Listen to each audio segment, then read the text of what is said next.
শ্রাবণে শিব পুজোয় ভুলেও ব্যবহার করবেন না এই জিনিস, পাবেন না পুজোর পুণ্য ফল। বিভিন্ন পুরাণ ও শাস্ত্রে শিব পুজোয় ব্যবহার্য সামগ্রীর উল্লেখ পাওয়া যায়। শিব পুরাণ অনুযায়ী কিছু কিছু সামগ্রী শিব পুজোয় নিবেদন করা নিষিদ্ধ। কোন কোন সামগ্রী শিবলিঙ্গে নিবেদন করলে মহাদেবের রোষের শিকার হতে পারেন জেনে নিন। শ্রাবণ মাস 2025। শ্রাবণে শিব পুজোয় ভুলেও ব্যবহার করবেন না এই জিনিস, পাবেন না পুজোর পুণ্য ফল।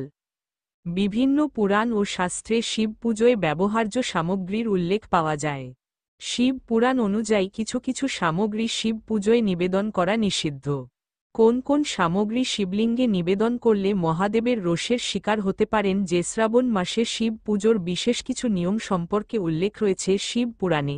শিবকে বেশ কিছু জিনিস যেমন নিবেদন করা হয়, তেমনি আবার এমন কিছু জিনিস রয়েছে যা ভুলেও নিবেদন করতে নেই। শাস্ত্রে কিছু বস্তুকে শিব পুজোয় বর্জিত মনে করা হয়। শ্রদ্ধা ও ভক্তিভরে যারা শিব পুজো করে থাকেন তাদের জন্য এই বিষয়গুলি জেনে রাখা অতি আবশ্যক। শ্রাবণ মাসে শিবের পুজো কোন কোন জিনিস ভুলেও ব্যবহার করবেন না, তা এখানে জানানো হল। শিবলিঙ্গে নিবেদন করবেন না তুলসী পাতা। তুলসী শিবের অত্যন্ত প্রিয়, কিন্তু শিব পুজোয় তুলসীর ব্যবহার বর্জিত।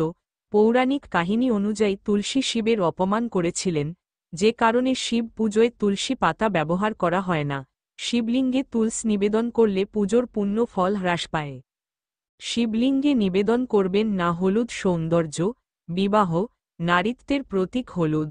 এটি মূলত লক্ষ্মী ও সৌন্দর্য ও সৌভাগ্যের আরাধনায় ব্যবহার করা হয়।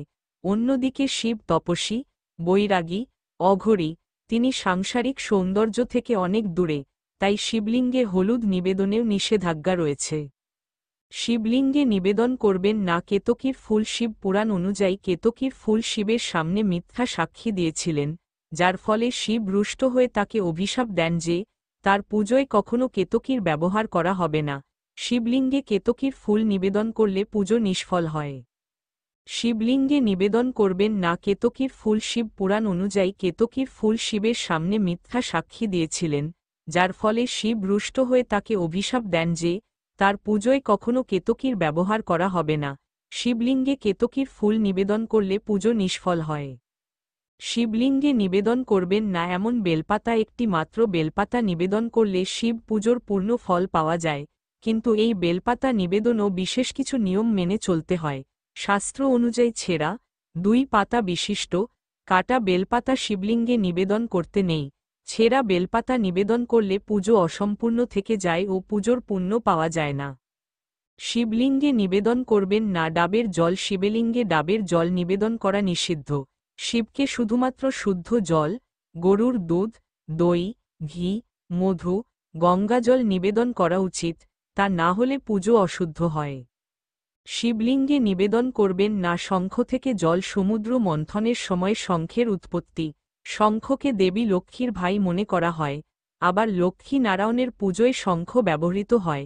শাস্ত্র মতে শঙ্খ দিয়ে শিবলিঙ্গে জল নিবেদন করা বর্জিত, এমন করলে পুজোয় দোষ উৎপন্ন হয়। শিবলিঙ্গে নিবেদন করবেন না চম্পার ফুল। চাপা বা চম্পাকে সৌন্দর্য ও মোহের প্রতীক হিসেবে চিহ্নিত করা হয়। বৈরাগী, তপস্বী শিবকে চাপা ফুল নিবেদন করলে রজগুণ বৃদ্ধি পায়, তাই শিবলিঙ্গে চাপা ফুল নিবেদন করা শুভ নয়। চাপা ফুল আকর্ষণকে জন্ম দেয়, যা শিবের তপস্যায় বিঘ্ন সৃষ্টি করে।